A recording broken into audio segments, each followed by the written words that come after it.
एक बार भगवान विष्णु और माँ लक्ष्मी लोगों की परीक्षा लेने के लिए जाड़े की मूसलाधार धरसती हुई संध्या में अत्यंत बूढ़े स्त्री पुरुष का रूप धारण करके पृथ्वी लोक में आए।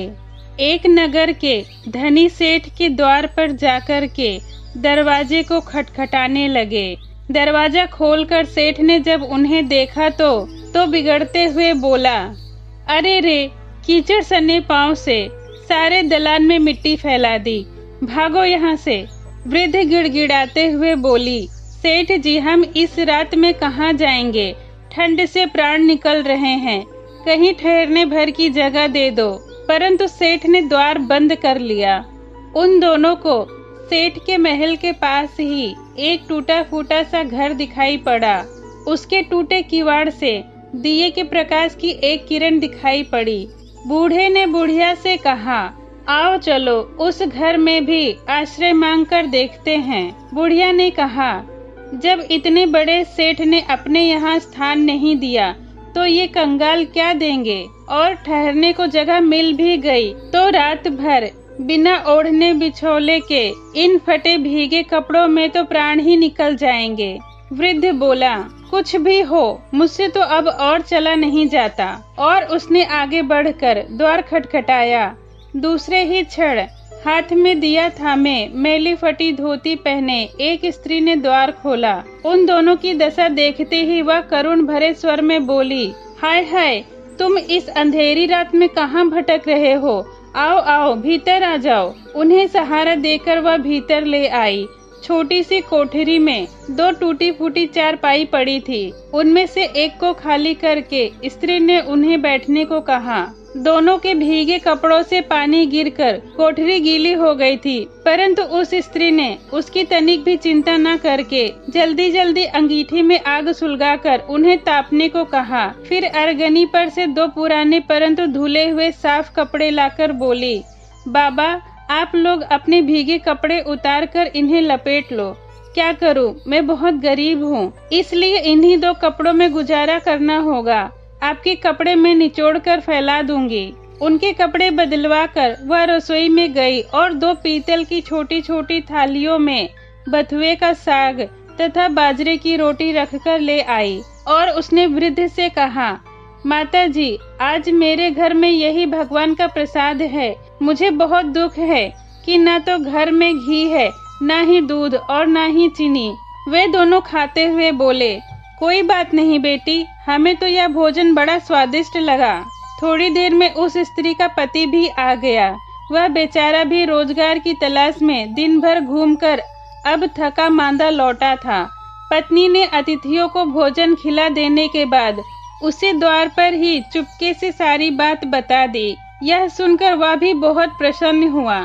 फिर दोनों ने अपने बिछौने उन दोनों वृद्ध को देकर उन्हें तो खाट पर सुलाया और वे दोनों एक टाट ओढ़कर धरती पर लेट गए।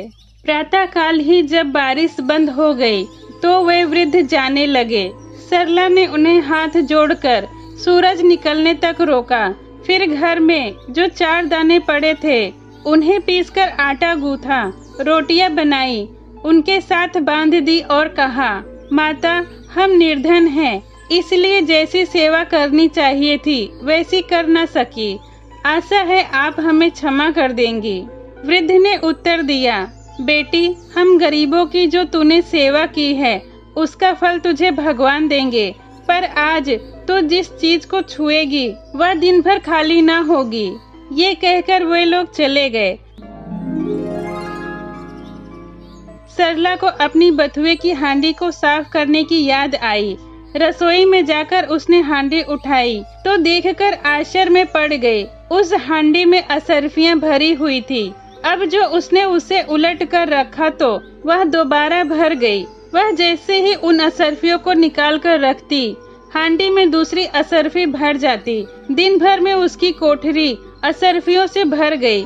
बस फिर तो उसके पति ने उन असरफियों को बेचकर बढ़िया मकान ले लिया, एक कपड़े की दुकान खोल दी, घोड़ा गाड़ी और टमटम भी खरीद ली और वे सुखपूर्वक रहने लगे। जब सेठ को यह समाचार मिला कि उसके निर्धन पड़ोसी एक ही रात में अमीर हो गए हैं, तो उसने सरला तथा उसके पति को बुलाकर इसका कारण पूछा। सरला ने सरलता पूर्वक सब कथा सुना दी। अब तो सेठ और सेठानी को रात दिन यही चिंता लगी रहती कि किसी प्रकार वे करामाती बूढ़े और बुढ़िया मिल जाए तो वे भी हृदय भर असरफियां प्राप्त कर ले।